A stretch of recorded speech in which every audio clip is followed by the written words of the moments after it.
जय हिंद। बिहार शिक्षा केंद्र में आप सभी का स्वागत है। आज हम लोग पढ़ने वाले हैं क्लास 6 का अध्याय 1 ज्योग्राफी सौरमंडल में पृथ्वी। इससे पहले 2 क्लास पढ़ा चुके हैं, यदि नहीं देखे हैं तो पहले दोनों क्लास जा कर के देखें, फिर इसको देखें। ठीक, कल जो है हम लोग सूर्य से दूरी के अनुसार ग्रहों का क्रम यहाँ तक पढ़ चुके थे। आज पढ़ते हैं, सब ग्रहों के एक का करके अध्ययन करेंगे। पहले बुध, शुक्र, पृथ्वी, मंगल, बृहस्पति, इन सब के बारे में अध्ययन करना है। सबसे पहले सूर्य से दूरी के अनुसार ग्रहों का क्रम क्या है।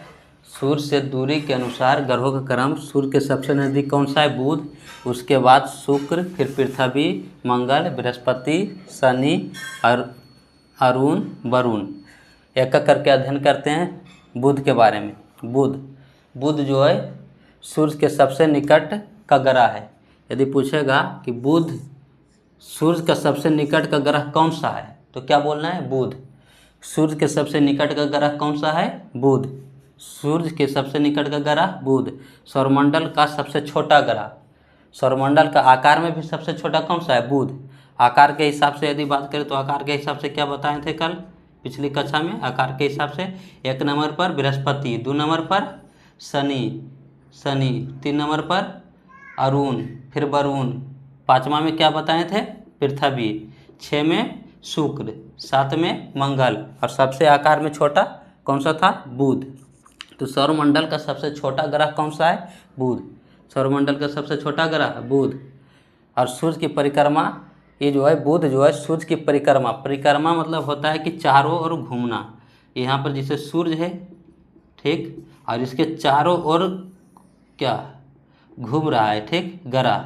तो पृथ्वी का परिक्रमण कितना है? पृथ्वी का जो है 365 दिन, यानी 1 साल लगभग। और उसी तरह से बुध का परिक्रमण अवधि कितना है? तो 88 दिन। कितना है? 88 दिन। सूर्य की परिक्रमा करने में यह कितना समय लेता है? बुध 88 दिन, जो कि सबसे कम समय लेता है। क्या लेता है? सबसे कम समय। तो क्वेश्चन कैसे बनेगा कि सूर्य की परिक्रमा करने में सबसे कम समय कौन सा ग्रह लेता है? तो क्या बताना है? बुध। सूर्य की परिक्रमा करने में सबसे कम समय कौन सा ग्रह लेता है? बुध। कितना दिन? 88 दिन। कितना दिन? 88 दिन।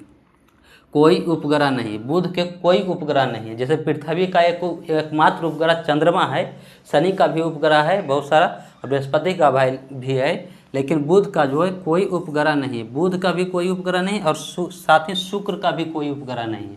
शुक्र का भी कोई उपग्रह नहीं है। तो यहाँ तक समझ में आ गया है बुध। आगे बढ़ते हैं शुक्र के बारे में। शुक्र जो है आकार में किसके जैसा है? तो आकार में पृथ्वी से छोटा है। आकार में क्या है? पृथ्वी से छोटा है। और इसके ऊपर जो सल्फ्यूरिक एसिड के बादल पाए जाते हैं। पूछा जाएगा कि सल्फ्यूरिक एसिड के बादल किस ग्रह के ऊपर पाए जाते हैं? किस ग्रह पे? तो बताना शुक्र ग्रह पे। किस ग्रह पे? शुक्र ग्रह पे। सल्फ्यूरिक एसिड के बादल किस ग्रह पे पाए जाते हैं? शुक्र ग्रह पे बादल पाए जाते हैं। और इन बादलों से सौर किरणें परावर्तित हो जाती है। मतलब जो सूर्य के किरण आ रहा है इस पे, इससे ये बादल से क्या होता है? परावर्तित हो जाती है, मतलब वापस हो जाती है, परावर्तित हो जाती है, परावर्तित हो जाती है, जिससे यह ग्रह चमकीला दिखाई पड़ता है। जिससे यह ग्रह क्या होता है? चमकीला दिखाई पड़ता है। इसे चमकीला ग्रह भी कहते हैं। शुक्र को क्या कहते हैं? चमकीला ग्रह। तब बोला जाएगा कि चमकीला ग्रह कौन सा है? तो क्या बताना है? शुक्र। चमकीला ग्रह कौन सा है? शुक्र। शुक्र को भोर का तारा या शाम का तारा भी कहते हैं। सूर्य को भोर का तारा या शाम का तारा भी कहा जाता है।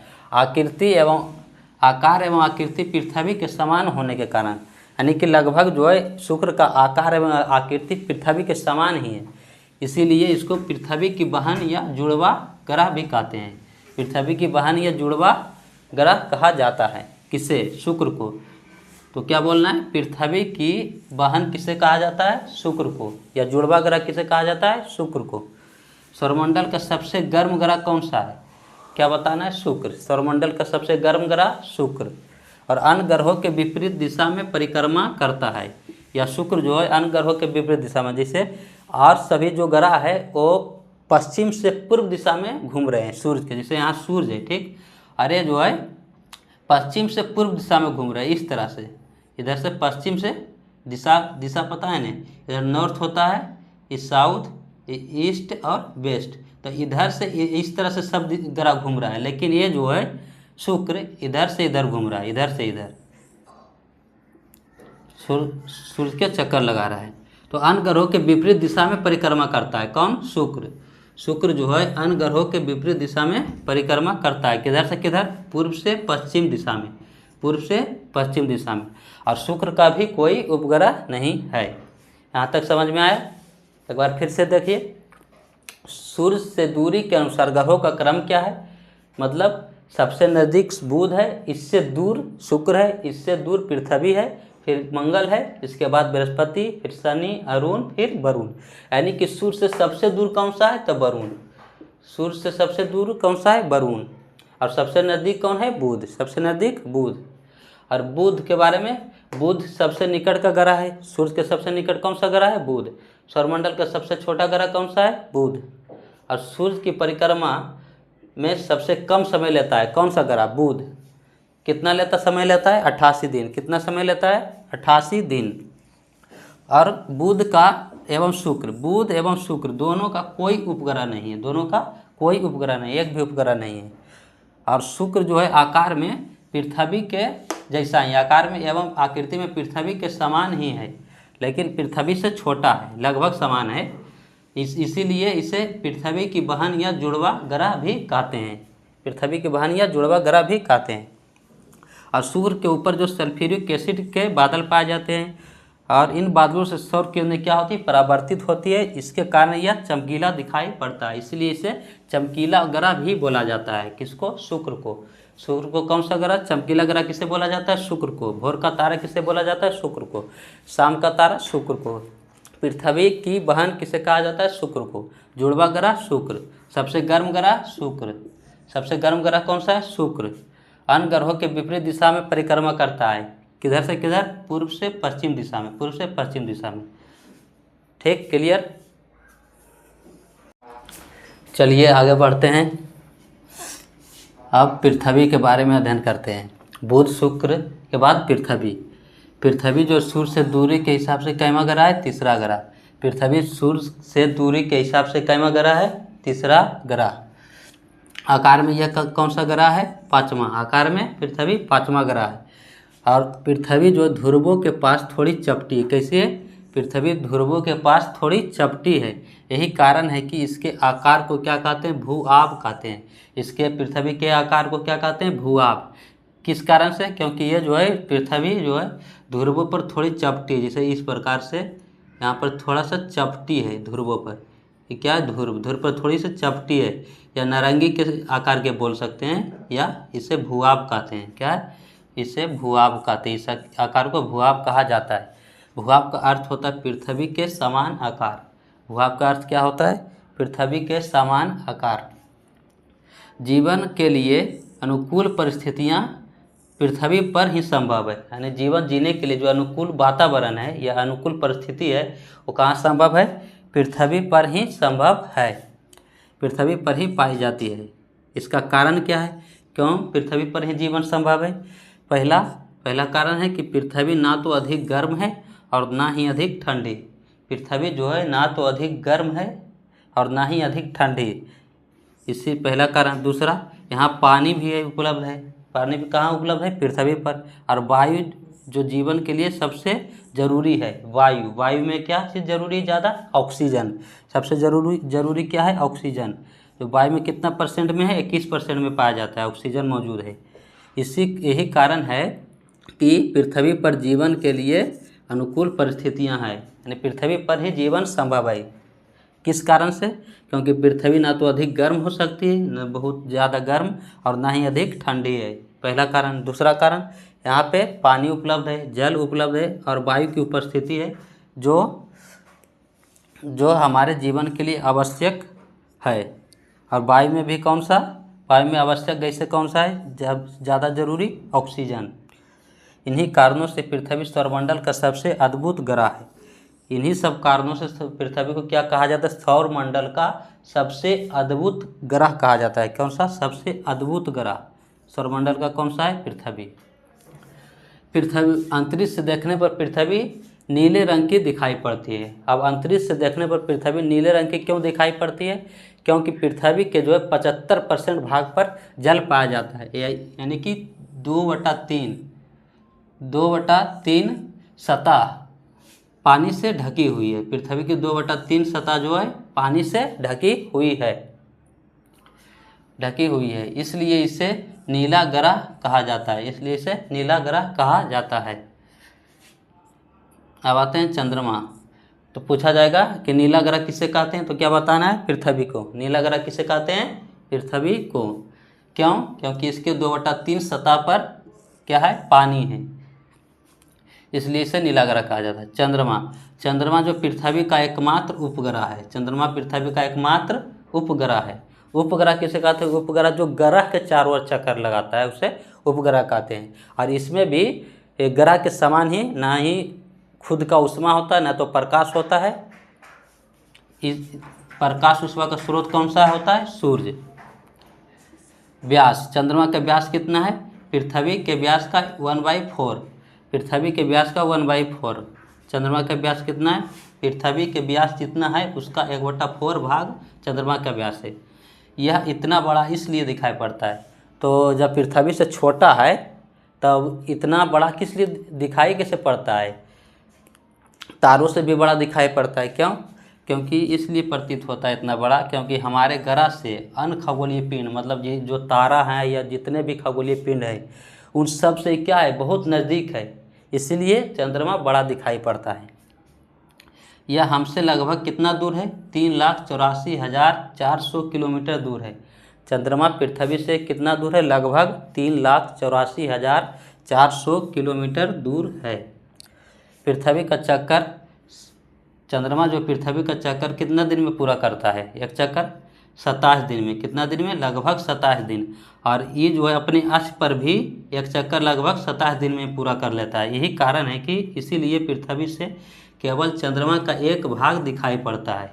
कितना भाग? एक भाग। तो चंद्रमा का केवल एक भाग ही क्यों देख पाते हैं? क्योंकि उसका घूर्णन समय, यानी कि अपने अक्ष पर एक चक्कर पूरा करने में भी 27 दिन लेता है चंद्रमा, और पृथ्वी का चक्कर लगाने में भी 27 दिन लगभग। यही कारण है कि पृथ्वी से केवल एक ही भाग दिखाई पड़ता है। एक बार फिर से समझ लीजिए।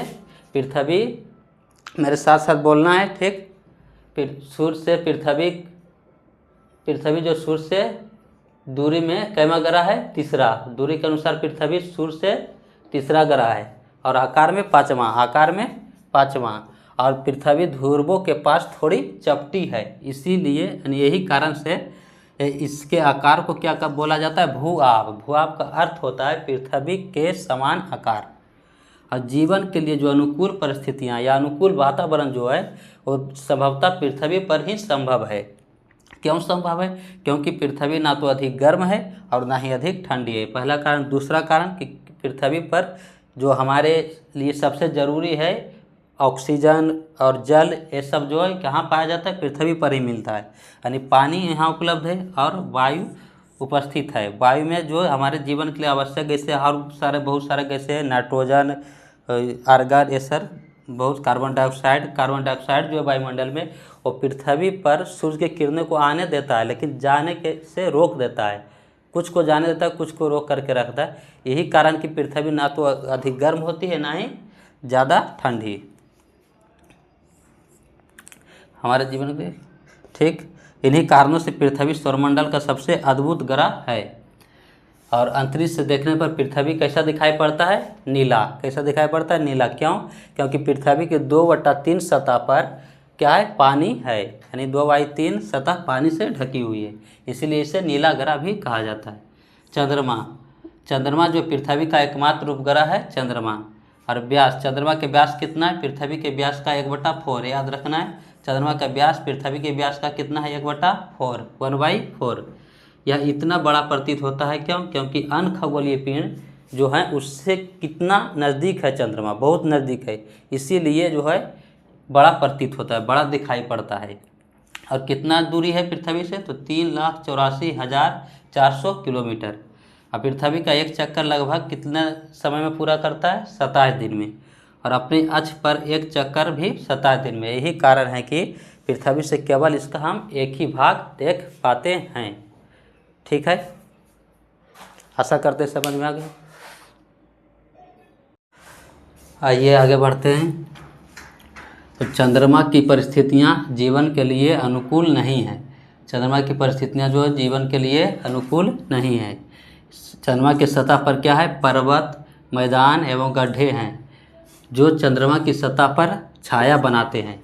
चंद्रमा की सतह पर क्या है, पर्वत, मैदान एवं गड्ढे हैं जो चंद्रमा की सतह पर क्या बनाते हैं, छाया बनाते हैं। और इस छाया को हम कब देखते हैं, तो पूर्णिमा के दिन इनकी छाया को जो है देखा जा सकता है। पूर्णिमा के दिन इसकी छाया को देखा जा सकता है। रोचक तथ्य, नील आर्मस्ट्रॉन्ग पहले व्यक्ति थे जिन्होंने 21 जुलाई 1969 को सबसे पहले चंद्रमा की सतह पर कदम रखा। तो पूछा जाएगा कि सबसे पहले चंद्रमा की सतह पर कदम कौन रखे, उनका नाम क्या था व्यक्ति का, तो नील आर्मस्ट्रॉन्ग। और भारत के प्रथम भारतीय कौन थे, तो राकेश शर्मा। प्रथम भारतीय कौन थे, राकेश शर्मा, 1984 में। ठीक है, आज के लिए इतना ही काफ़ी है। और आप लोग दोस्तों को भी बताइए और सब्सक्राइब कीजिए, शेयर कीजिए। ठीक, धन्यवाद।